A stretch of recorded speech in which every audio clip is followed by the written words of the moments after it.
ladies and gentlemen, I'll call the December 5th meeting to order. The first item, and then we'll get to excuses, the Pledge of Allegiance. I'm going to ask Council Member, Alderman Barbara McRae. You can call me that. I'm going to. Please join me in the Pledge of Allegiance to the flag. I pledge allegiance to the flag of the United States of America and to the republic for which it stands, one nation, under God, indivisible, with liberty and justice for all. First item of business, I need a motion to excuse Ms. Abel. She's under the weather tonight. Second? Second. All in favor? All right. The next item is the adoption of the December the 5th, 2016 Town Board Agenda. Does anybody have any changes they want to make to the agenda? If not, I'll call for a motion to adopt as presented. All in favor? I assume there was no changes to make. Then the approval of the November the 7th board minutes. I need a motion to approve the November the 7th, 2016 minutes as presented. Second. All right. Okay, I have no one. Pardon? Oh, well, yeah, I guess we better vote. Okay, thank you. I have no one signed up for the public session. Is anyone here that wants to address the board? You guys did a fantastic job on Winter Wonderland this year. Thank you. Kids and I loved it. It was great. Thank It you. was nice to be there. Very Thank you, kind guys. of you. We all had a good time. I'm still recovering from it, and I think we ought to have a Medal of Valor for Olaf. Or could I hear a motion to present a medal? Oh, gosh, that was a wonderful time.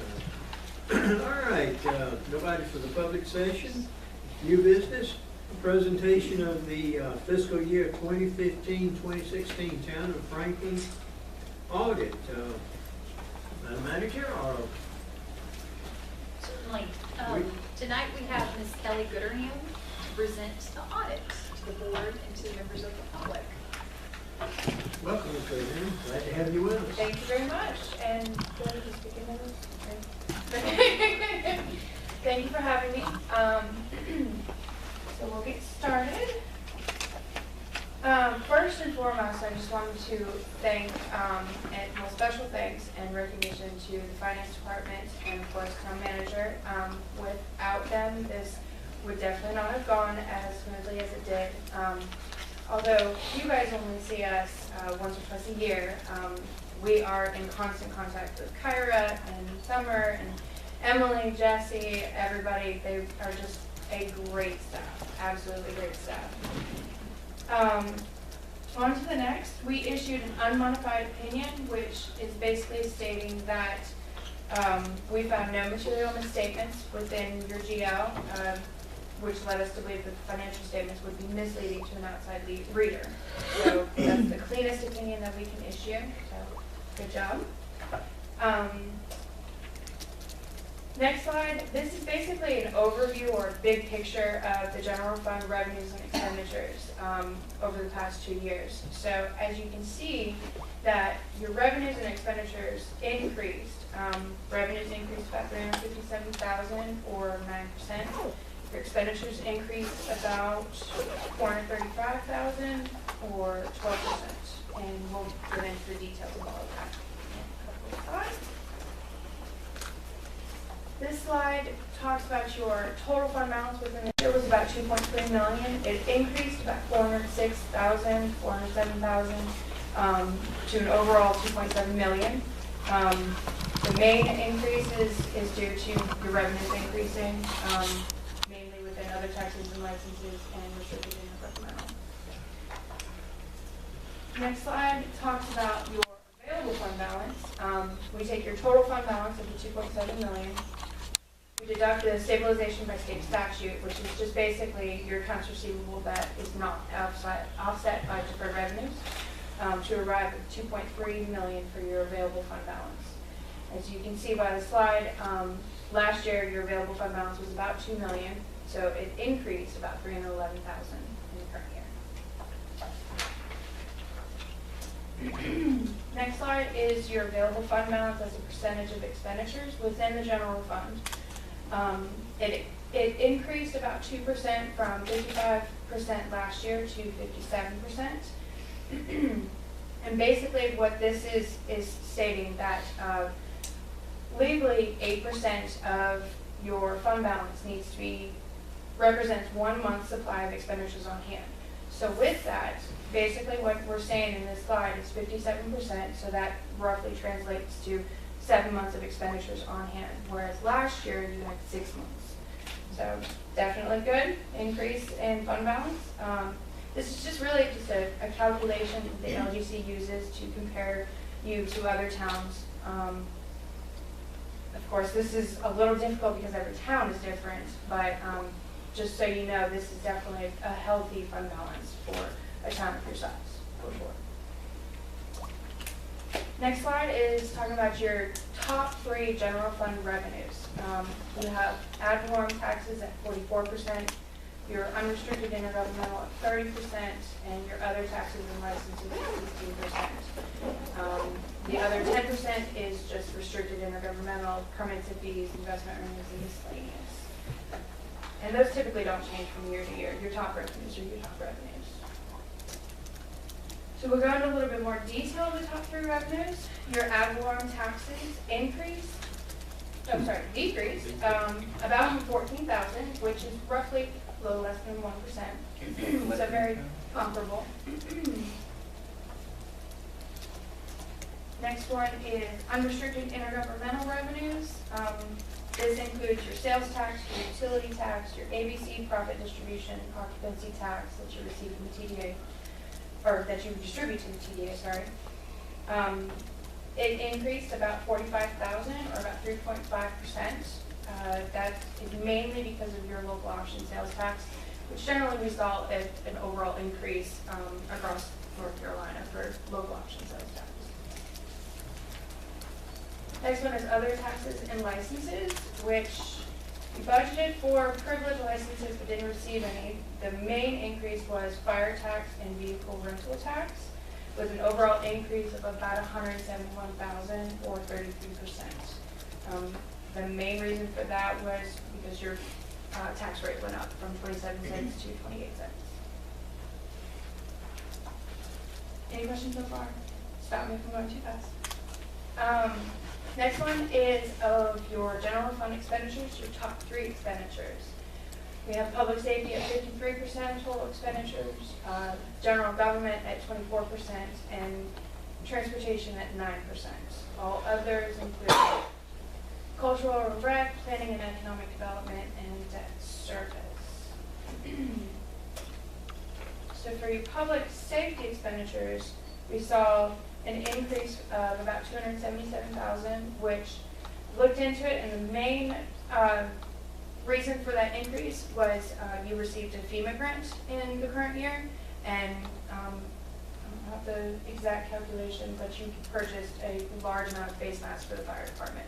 So that explains your increase in public safety expenditures. Sorry.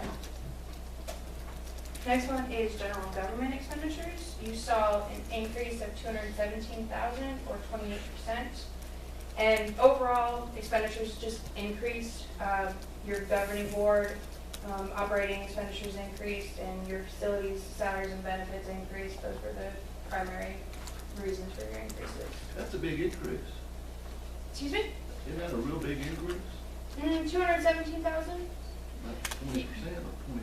Yes, and the main reason for that, like I said, was governing body operating expenditures and the facilities, salaries and benefits, but you also saw a general overall increase in salaries and benefits in general government. So that's your finance department, tax, billing, things of that nature. It is what it is. I can look into it a little bit more. Well, I'm sure your numbers are right. Because that's all I have in front of me right now, so. Next one is transportation. saw a decrease of about 16,000. And the decrease was mainly in streets and highways. And I think you all saw an increase of your Pell bill assigned fund balance or restricted fund balance. So basically that just means that you probably spent less on Pell bill, and therefore you had more on hand at the end of the year. So. And last but not least is the water sewer operating income. You saw an overall increase in your revenues, but a decrease in your expenditures. The reason for the increase was you had an overall rate increase in water sewer. And because you had less expenditures, that resulted in a substantial operating income of about $380,000 in operating income increase, which is a little over 100%, so substantial amount, which also resulted in an increase in your unrestricted net position of about $70,000 or 2%. And that is all I have. Are there any questions? Any questions from the board? Mr. Mayor and Board, if we may point out one thing on the slide that Kelly and Finance and our tax department looked at.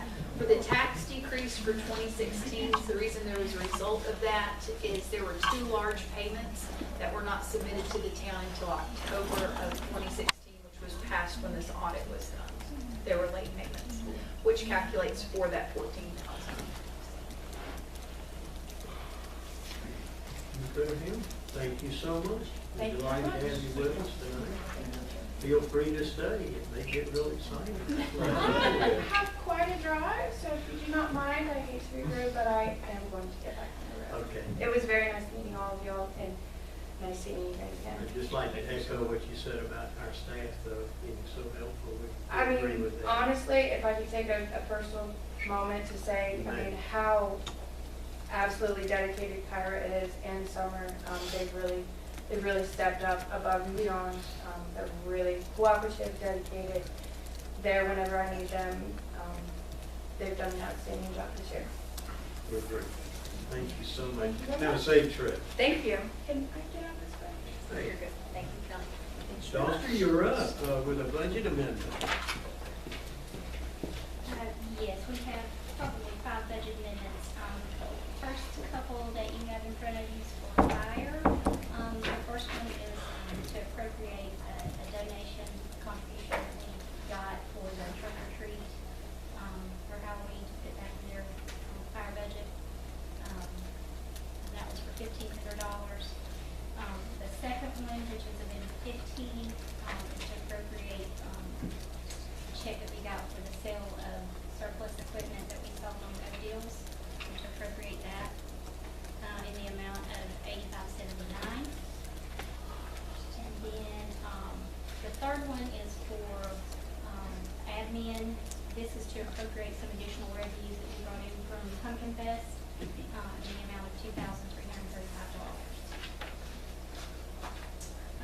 17 is for the police department, and this is to appropriate their calendar sales funds, their revenue back into their supplies of $2,500.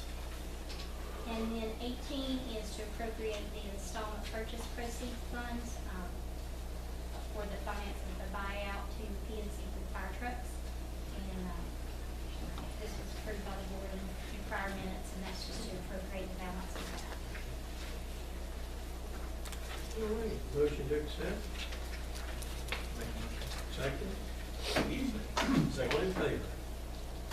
Thank you, Mr. Okay, Madam Manager, I believe you have the town board regular meeting schedule.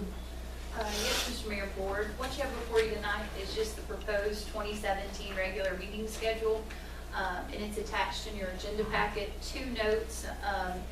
All of the board meetings that are the regular schedule will be on Mondays, with the exception of Tuesday, January the 3rd, and Tuesday, September the 5th. And if we could just have a motion to approve as presented, please. You'll make a motion. Okay. I'll second. All right, all in favor? Okay. All right, and the holiday schedule. Okay. Mr. Mayor and Board, what you have before you tonight is the approval of the 2017 Town of Franklin holiday schedule, and those proposed dates are attached. This also follows the state holiday schedules where we drive those dates from. Okay. Any discussion on it? Call for a motion to accept.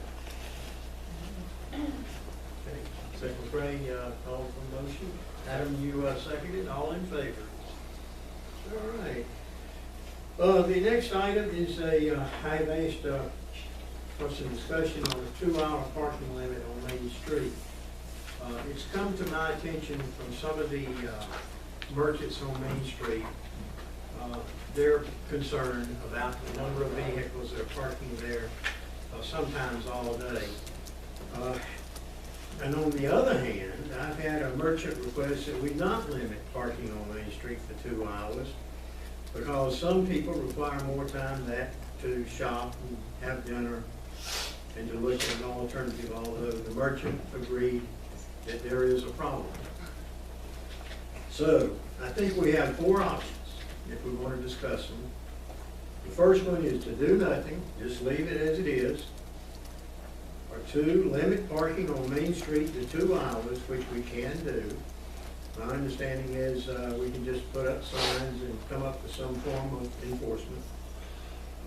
Or 3, we can limit parking on Main Street to the people who work on Main Street, live on Main Street, or regularly conduct business on Main Street.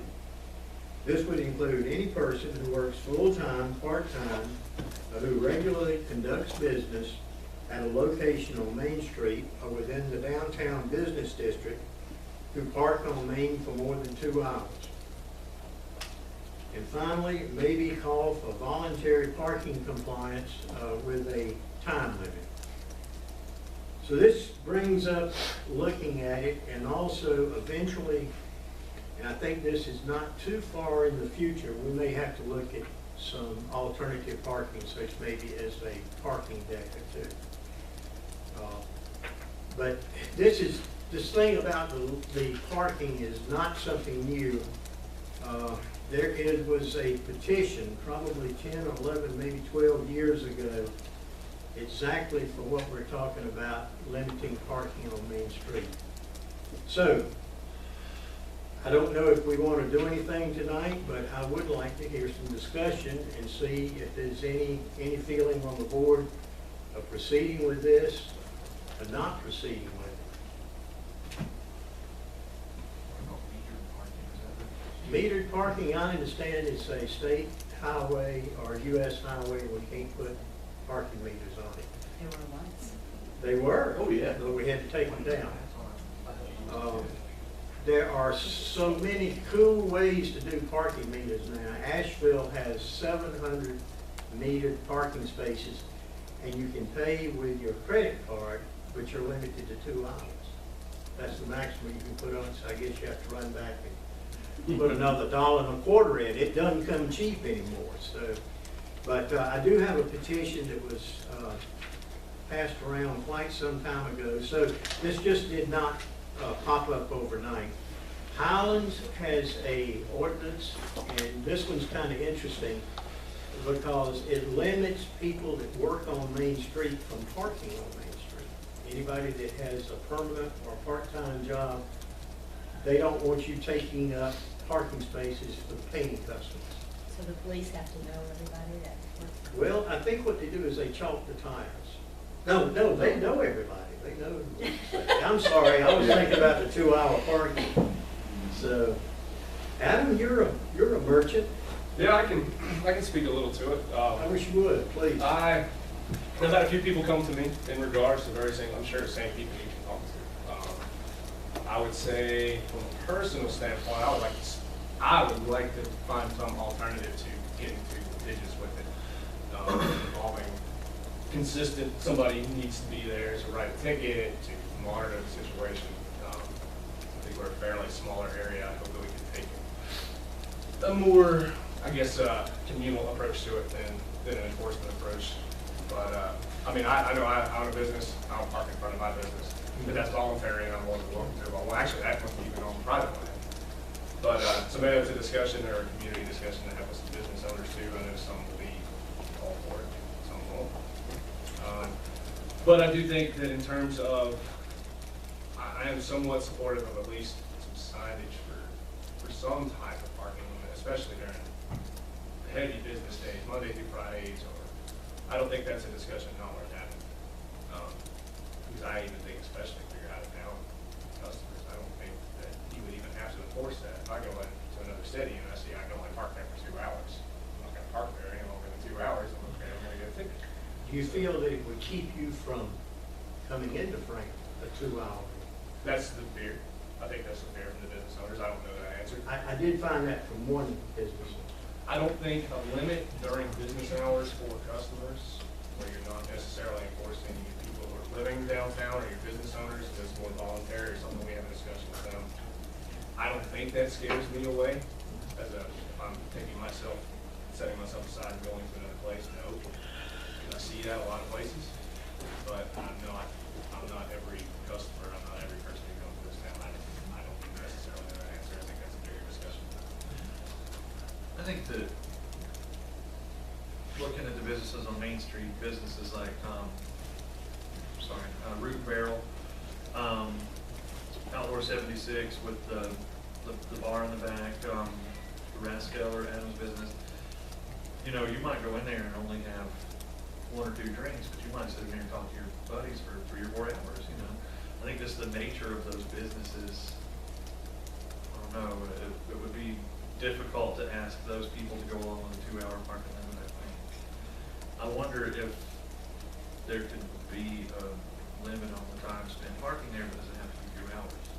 Oh, that's, You know, could it be yeah. a, whatever, 4-hour limit? Mhm. Because it would, I'm so sorry, Barbara, I just says, I think it would still solve the problem of, maybe help with the problem of residents or employees taking up spots for days, weeks at a time, but still allow people who want to go in and have dinner and then walk around on Main Street time to do that. And you could always do it on a time frame. In other words, the 2-hour parking would only be effective from 9 to 5, or 9 to 4, or whatever you wanted to do. That wouldn't, you know, most folks, I hope are not sitting in there having 4 hours worth of beer. Right. Because the other complaint I've heard is that the street sweeper has some issues getting to some areas. Yeah. I've heard that from a few parties, that they can't get there because on a Saturday or Sunday or whatever night they choose to go out and do that is, that there's cars parked all over the place all the time. But we're happy. So I know that's, yeah, and that's great. That's just it, is you don't want to encourage those cars to leave, but at the same time, how do we regulate it in a manner that's conducive to both business and customer? Quite honestly, if it's the merchants, if it's their employees that's parking, that ought to be a real easy fix for the boss to say, if you park there, we'll fire you. I mean, that ought to be real easy to take care of without us having to worry about all this other stuff. Yeah, I don't want to So get. if that's any kind of problem, they need to take care of some of that, rather than, I mean, you know where your employees are parking. Yeah, I don't want Summer as the chief of police to worry about business owners and people who live downtown parking there. I'd rather that be a discussion. I mean, it's such a small town. It seems like a discussion we can have with it. That's what Hollins did, and it seems to be working really. Yeah. Joe? Oh, I hope, Bob, that we get to a time, again, we got pretty close to a section, that we really have a parking issue. Right now, I just personally don't see it. That don't mean you have to wait till it happens. And I think that a lot of the issue is just who's using all of our spaces on not just Main Street, but the other lots as well. 2 things to think about is I've never wanted to go into a restaurant that didn't have a bunch of cars out front, because I figured it's not any good. So I went on, good, you're gonna have to pay somebody to go write the ticket. And if they don't want to pay the ticket, you got to set up a process through the system to give them a right to appeal. And then you've got to go, I mean, there is a lot of layers. I'm not saying it can't be done, because it is done. It probably, in my mind, though, would be part and parcel with a more comprehensive approach that may come necessary if we're going to look at maybe trying to build another space or 2. We're going to have to find how to pay for the building, and to pay for it is going to be for charging for these the people who use it for work purposes every day, should have to pay on a monthly basis or something for a spot. So, You know, something you said, when they did this survey, as I recall, at that time, they actually did a study on the street to see how bad the parking problem was. And it actually wasn't bad, like you're saying. It was, there were always parking places. I mean, maybe not, you might have to go around the block once, or maybe you would have to park on Iowa Street, or, you know, Phillips Street, or back behind the building, but there was, it wasn't really, I mean, now, maybe there is now. But I remember back then, everyone's perception was we had this terrible parking problem. But whoever did the study just found that was not true. Well, I think though, when people go uptown, their first response is, if I don't get to park right in the front door, it's going, then it's too far off. I went down the street the other night, and there was some cars right here at the first part of the street, and once you hit the red light up through there wasn't like a single car the rest of the way down. Maybe what we need to do is have a public campaign about the value of walking. Somebody. let me tell you what we do need to do. We need to change that sign out here from visitor parking to something like merchant or patron park. It doesn't look to me like that is an open parking lot to park to go down Main Street. It looks like if you're visiting Town Hall, you can pull in there. It's just a sign, but to me, it doesn't invite, and there's several spaces there. Now, that's not the problem. I know, Bob, that's not exactly Main Street, but it is very, very close. I think Joe touches a good point there, on some signage too, where, like what Barbara said, I think there are spots. I can walk around in the back area of Stewart Street, and there's spots. They might not be your prime spot to go to the root barrel, but there's a spot. But I think sometimes even if they would be willing to park there, maybe they don't know they can park there if they're not from here. I mean, I know that there is signage, but I know, I don't see Justin here, but I know Justin's talked to it a bunch with walking and biking and, you know, all the feasibility studies. That's a big thing. You gotta tell people how to get where you want them to be. Billy's got a point. I've noticed it over and over. Ever since I moved here 50 years ago, this year, people will drive around the block 10 times until somebody pulls out exactly where they're going. We can't solve And that. I wouldn't do that, of course. There is a limited number of parking places in town. I mean, you can go out, and if you're vigilant enough, you can count every single one of them. And, you know, you can maneuver a little bit around, but folks, this is it. I mean, you're not gonna say, well, we need 50 extra parking places on Main Street, unless you're planning on putting them in the Joe Collins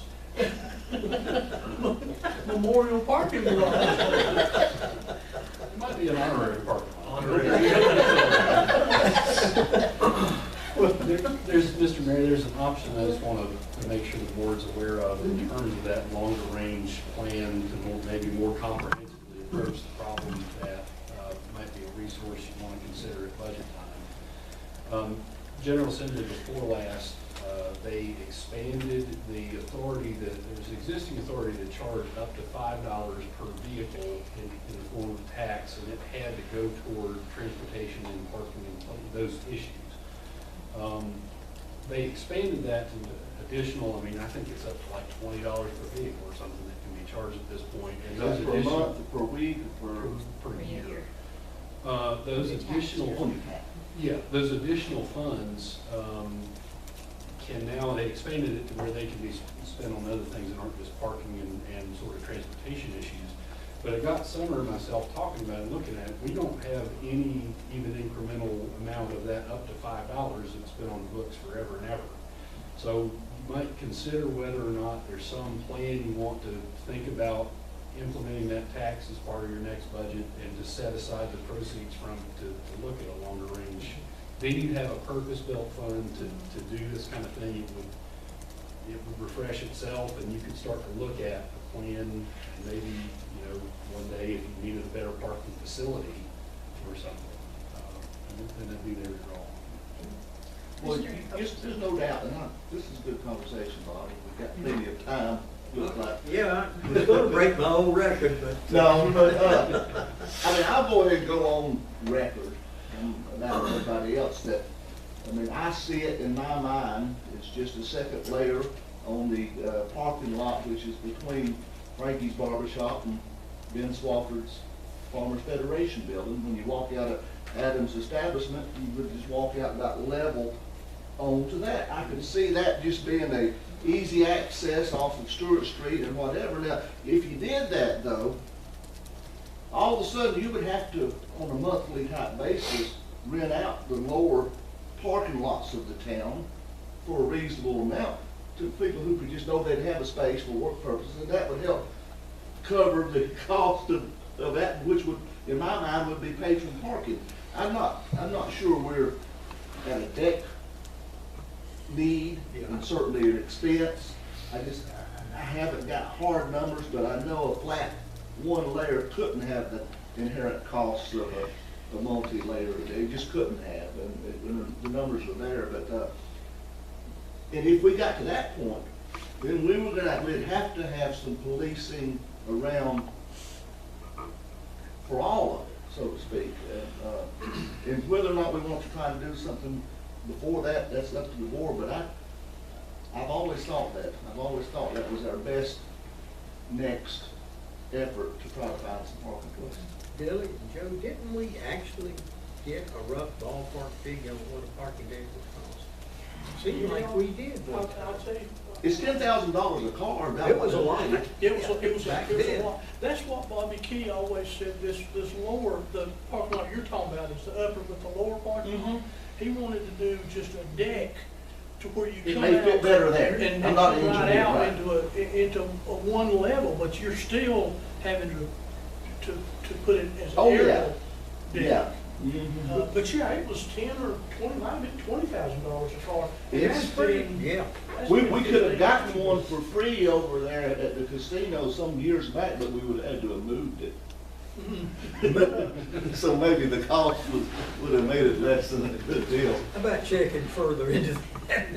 But let me just read to you how Highland's worded there. It said, downtown business district employee shall mean a person who works full or part-time for a business, profession, or organization that conducts its business at a location either wholly or partially within the downtown business district, or a principal owner of such business, or an independent contractor with such owner, or a business associate who regularly conducts business there. That's who they do not want parking on their main street.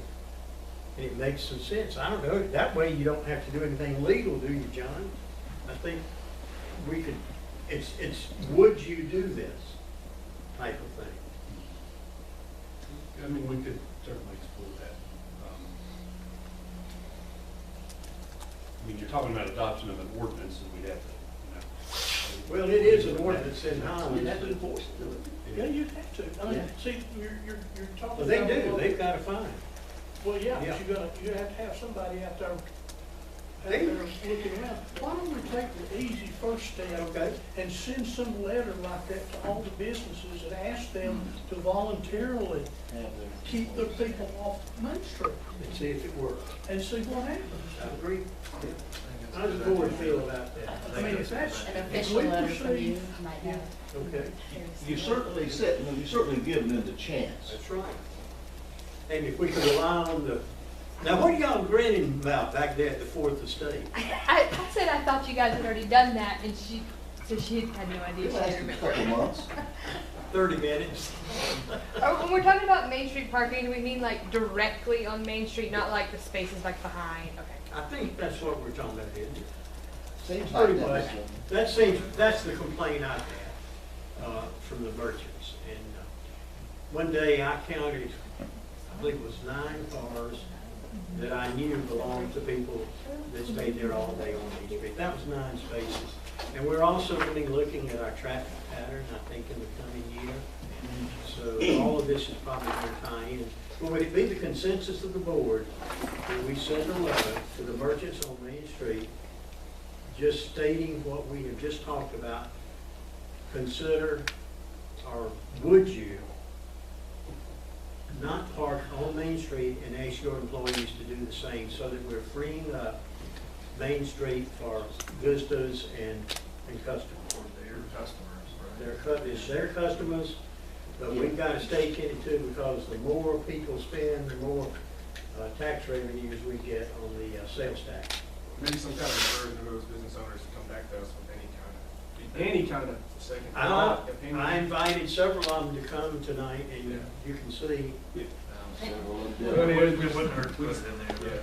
Yeah, I think we need to keep that out too. okay, well, okay on that. I don't think we need a motion, it was just a consensus that we I'm would do it. just thinking one other thing. Yes, ma'am. I know that for a lot of the businesses, it's really hard, I mean, like if they're delivering things, if they're doing something like working on their shop, and have to keep going back and forth to a truck, they can't really park behind, because a lot of them don't have a back entrance that's really accessible. Well, I think we have to allow common That's just sense. sort of a one-shot deal. Yeah. Yeah. I know exactly what you're saying, and I agree. One of the merchants today told me that they make 5 different deliveries a day. I don't know whether they're taking in or taking out, but 5 times a day. And, Whatever possible, not possible. yeah. That could all be Well, expressed if in it's the word. voluntary, but I mean, if it's gonna be a law, then you can think of all these things that really an inconvenience to people. Why don't you attach I will. Highland's ordinance and say, you know, Do this that. came up, and we would really prefer not to have to do something like this. Well, Counselor, we don't have to have a motion just to do this, do we? Or would it be safe just to have a motion? It might be, just for clarity's sake, to have a motion that clarifies that you are being instructed, or, you know, given the consent of the board as mayor to speak on behalf of the town. Okay. And to that effect. Do I hear a motion to that effect? I so move, it sounded so good what he said, I hope you wrote it down, Jay. You make it recorded. I'll second. Oh, okay, all in favor? All right, guys, that takes care of that. We're still moving under an hour here. All right. Let's see here, I've got one other thing I think I wanted to mention. We're getting into legal now. Counselor, we have an ordinance amendment regarding the extraterritorial jurisdiction of police officers. Yes, sir, Mr. Mayor. The first one in the packet there does concern extraterritorial jurisdiction of police officers. Looking at the older version of this. Oh, okay, I think you have the newer version of this in front of you. I have 2 copies of the prior sheet.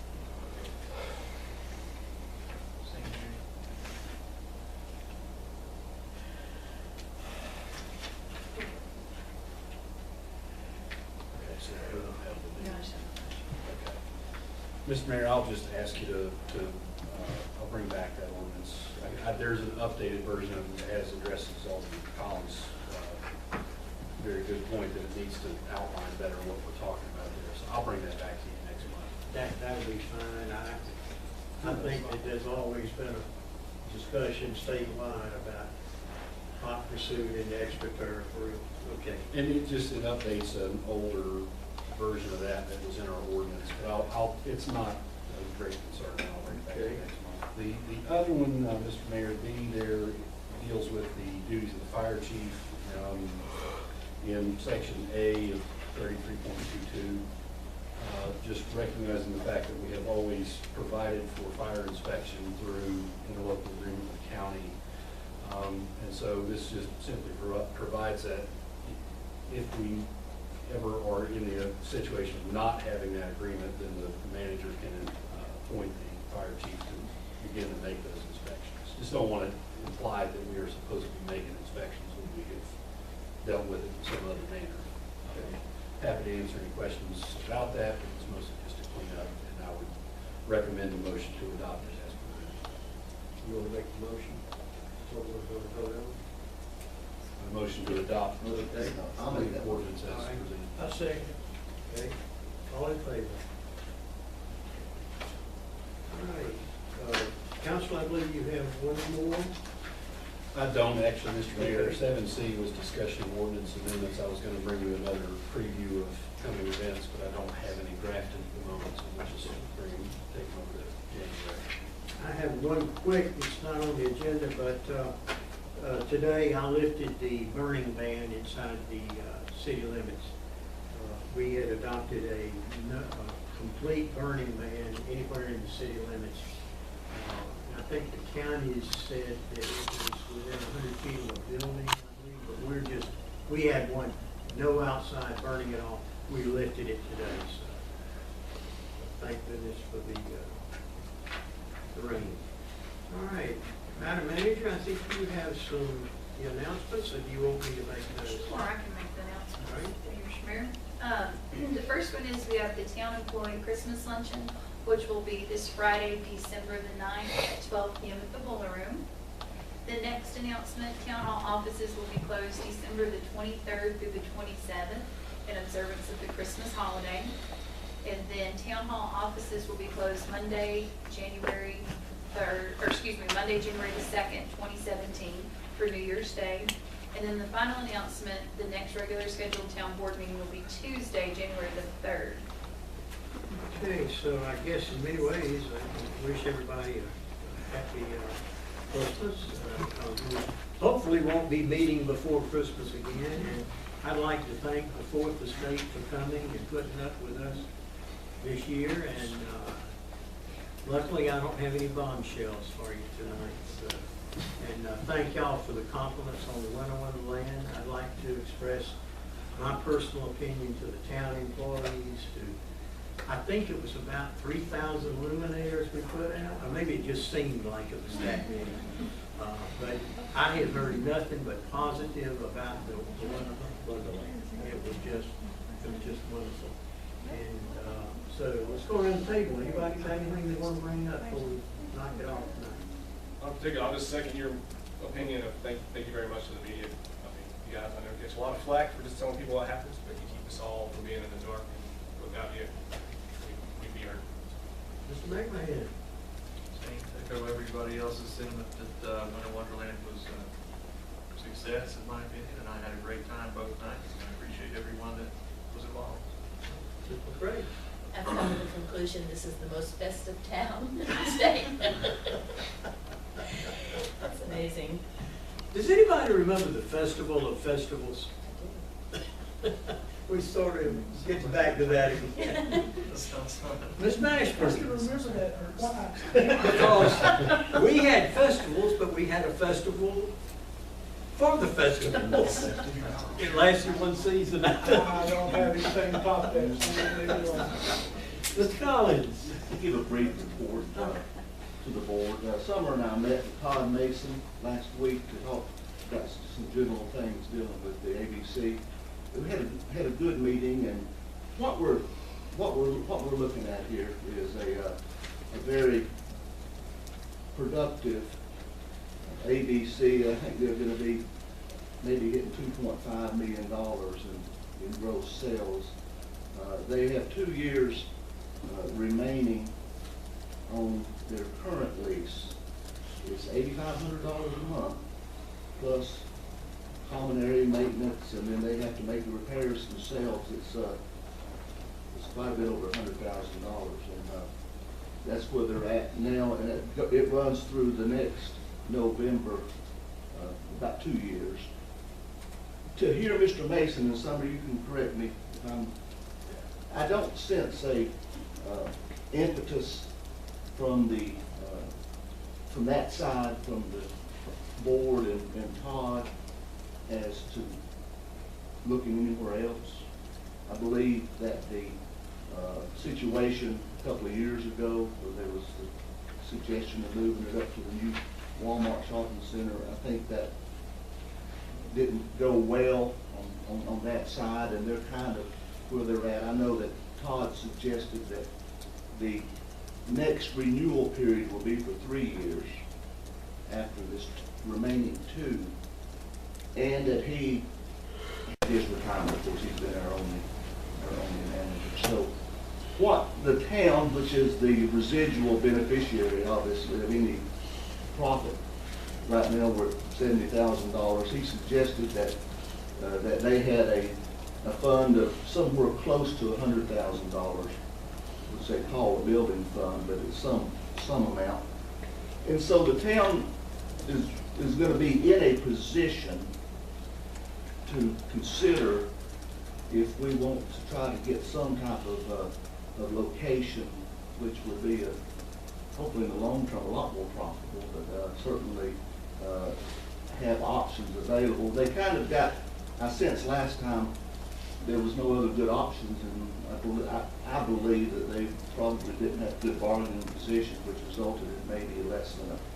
So as we look towards our retreat, we'll have one coming up and all, and as we figure out, I mean, $100,000 a year can, he did suggest, he thought 5,000 square foot was the optimal need. They're about 6,000 now because that's what was available, and so you can't get, but so, you know, you have to figure 5,000 square foot on a piece of land, whether there's one out there to renovate or whether you build, but $100,000 a year, it doesn't take long to pay off something like that, and if we did that fairly soon, that relaxes the income requirements coming into the town. And so, like I said, it was a very, very good meeting, informative, and that's kind of, I think, Summer, is that accurate? Very well stated. I couldn't agree more. I thought it was a very informative meeting. And so as we move forward, especially with working towards our retreat, we need to consider whether or not it's something that we want to explore. But that's all, thank you. Okay. All right, well, thank you. Anybody else? If not, I'll entertain a motion to adjourn. All right, none meeting, we will adjourn. I'll move. Okay. I'll second. All in favor? So, fire department tomorrow night? It's always good.